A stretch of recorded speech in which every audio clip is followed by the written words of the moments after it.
Mamma aizveda uz centrālu cietumu. Saprata vai uzzināja, ka viņa ir stāvoklī. Viņa tad nāca kājām uz mazo zoliem. Tēvu nošāva. Viņam bija skaidri likt saprast, ka viņi par to runāt nedrīkst. No mājas iznāk slaids sirms vīrs.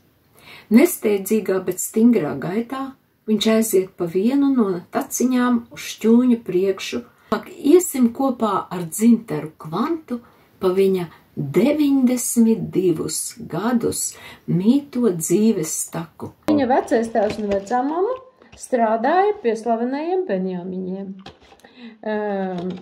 Vecā mamma bija tāda tā kā saimniecības vadītāja, vai kā varētu teikt. Tur kaut kas ir tiem kungiem, tur drēbas mazgāja un kaut tā, jā, tā kā visi tur rīkojās pa tā mājām. Pa mājas darbiem vairāk. Vecais tēvs galdnieks bija. Un vecais tēvs visus Benjamiņa, viņam jau neviens nams bija, viņam vairāk bija. Jā. Viņš tos viņa namus tur uzpasēja, kā galdnieks un arī tā kā... Viņš vēl tur Kurzemē kaut kāds nams tur viņam, tur ar tom Benjamiņam taisīja. Irlava laikam, ir tāds vārds kaut. Mamma aizveda uz centrālu cietumu, viņa jau droši vien, jau vecais tēvs, viņa tēvs atkal veida ēst vai ko, bet viņa ēst nekā nav dabūjis. Tie visi tie žuļiki apēduši, visi, kas tur mamma ir aiznes tur gaļu, viņa kaut ko tur, šo to, ko ēdam. Bet tas jau nav tur tāda lieta laba, nekur nedara. Es piedzīvoju armijā. Armijā, kad atsūtīja paciņu kādu, tad ir vesela banda klāt, un pats no tās paciņas tikpat kā nekā nedabūna. Tad viss jau apkārt jau ir. Skaidrs, izlaida viņu no tās čekas 21 dienu, kur viņš bija nosēdējis, ja? Un tad viņš iznāca pagalmā, viņam neviens neko neteica, vienkārši izlaida ārā. Viņš ieraudzīja, ka tur viņa mamma arī ir. Tā mamma arī tur bija bijis visas tās dienas. Un pārējo cilvēku vairs nebija, kas tur pirms tam bija bijuši jau kā 20.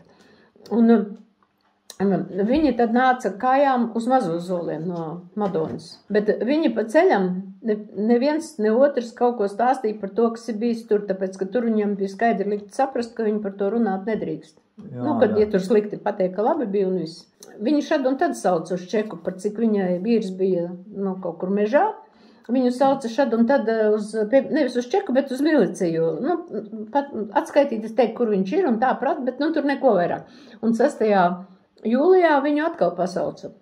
Viņa domāja, ka vienkārši atkal jāaiziet, ir atkal kaut ko paprasīs, nāks mājās, bet viņu savāca uzreiz ciet. Tālāk, tā viņai palika 40 gadu, laikam 16. Jūlijā. Tad viņa kādu laiku tur nosupēja tajā centrāla cietumā, un tad viņa pārveda uz to stūra māju, un tad viņa tur līdz beigām. Un tad, kad jau tos tēvu nošāva, tad viņa pēc kādas nedēļas izlaida laukā. Jā, bet galvenais bija tas, ka viņa bija stāvoklī. Jā. Un es tā spriežu, ka par cik viņa nevarēja to Kvantu vecāko dabūt rokā, viņi jau tajā pirmajā apcietinājumā saprata vai uzzināja, ka viņa ir stāvoklī, un otro reizi viņu savāca varbūt tāpēc, ka viņi noteikti domāja, ka, ja ir tāda situācija, ka tad viņa noteikti izstāstīs, jo, tomēr bērns svarīgāks, ja. Stūrmājā piedzima tas bērns, viņa kaut kāds 7 mēneši tur bija.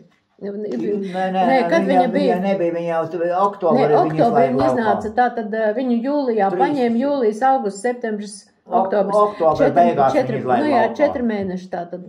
Jā, viņa tur bija, un tur viņai arī tas bērns piedzima, bet viņa atnāca bez tā bērna atpakaļ, bet viņa tikai esot pateikusi, ka viņa viņu redzējusi, puika bijis, viņa viņu redzējusi, pēc tam viņš ir aiznesis prom.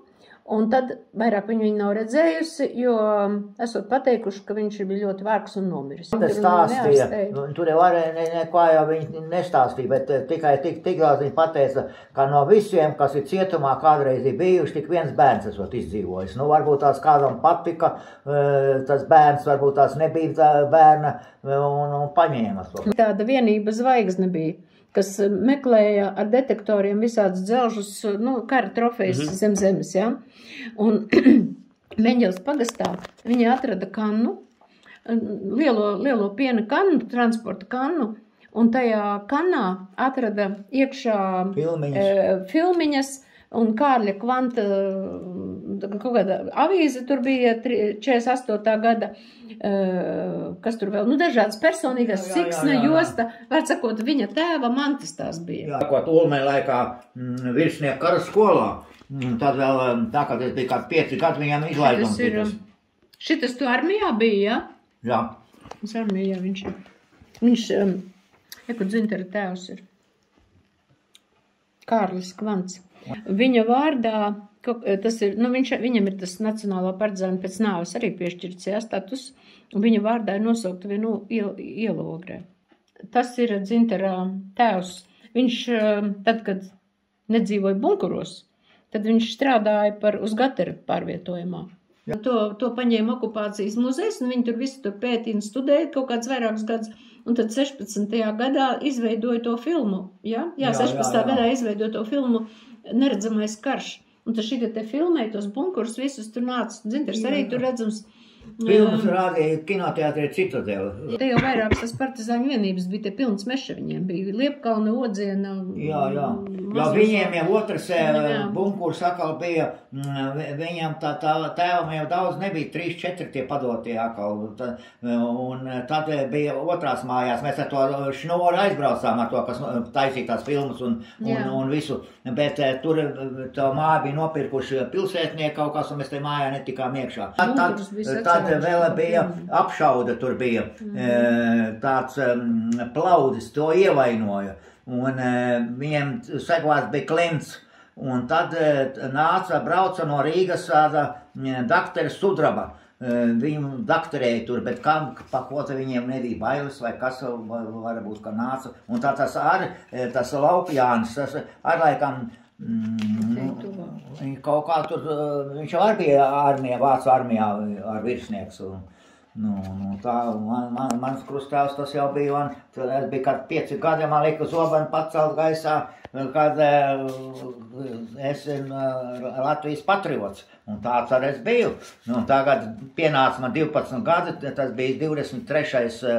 septembris 44. gadā, tēvu gribēja tepat arestēt pie stūra, pie pastkastītes, un mēs ar tēvu nesām mantas laukā, viņam bija tur paslēp ceļas karniņas, tur siksnas, un visāds rezerves daļas ir.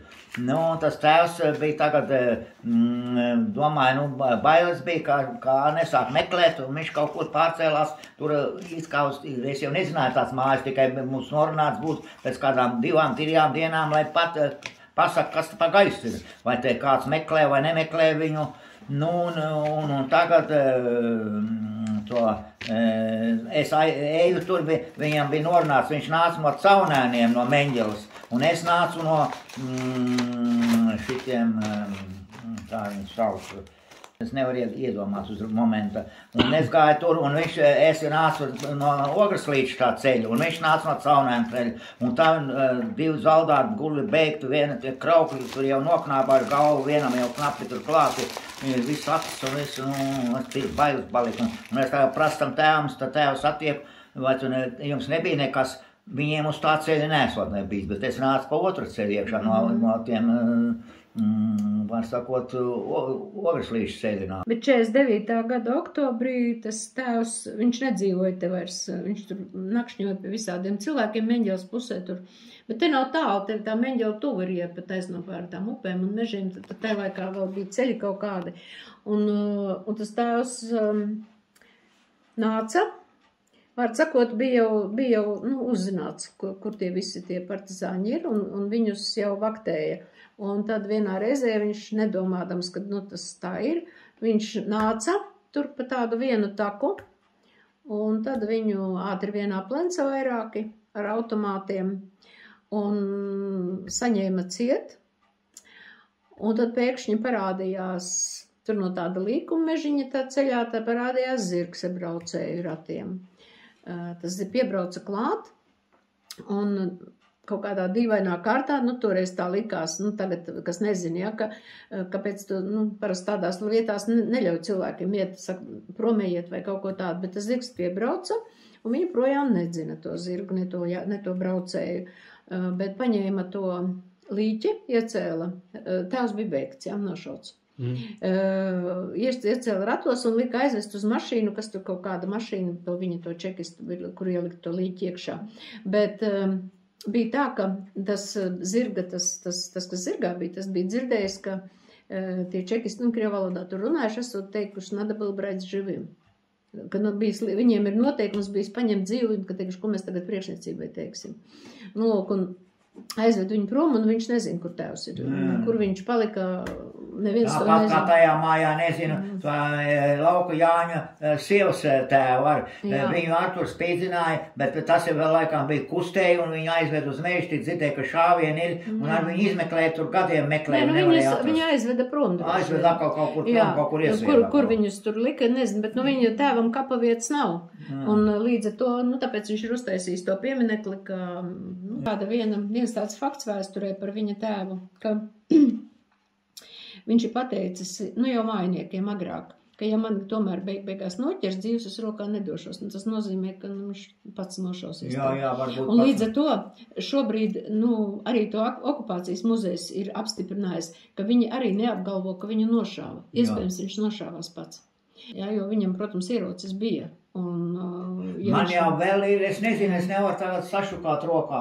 Ir no kaut kāda muzeja iztaisīta, kur ir viņam noņemta granāta, viņam pistola noņemta nost ir, un kas citu to patronu noņemt nost, un vēl ir viens kaut kāds leitnants bijis tas šāvējs, otrs sakal vai laikam lielāks kaut kāds. Kur tu tādus dzirdēji? Es izvodu tādu sakal. Viņam patika ieroči vispār, viņam patika kara lietas, jo arī ir tas fakts tāds vēsturē, tad, kad viņš pats dienēja armijā, viņš bija pieteicies kursos un pabeidzis tanku divīzijas kaut kādu vadītājs, tagad neatceros kāds nosaukums tieši kursus, respektīvi viņš varēja vadīt tanku divīziju kaujā, ja vajag. Tas nebija obligāti, bet viņš tajos kursos, viņš visu laiku tiecās, bet viņš bija zemnieks, kad dēls, un viņam viņš nevarēja, jā. Kuļmašīna, dampis, viņš jau pie tiem dzelžiem bija pieredz. Viņš vienkārši, viņam bija jāpaliek uz lauka un jāstrādā to, ko, ar tēvu kopā, bet šitien viņš uztaisīja par savu naudu. Šitien mazo zolu kapos tādu pieminekli tiem nacionālajiem partizāņiem. Jā, trījiem tur nav kapa, nav tur, bet tur ir tikai piemineklis, un viņš viņu uzlika kapos. Viņš ir to tā kā savam tēvam novēlēs,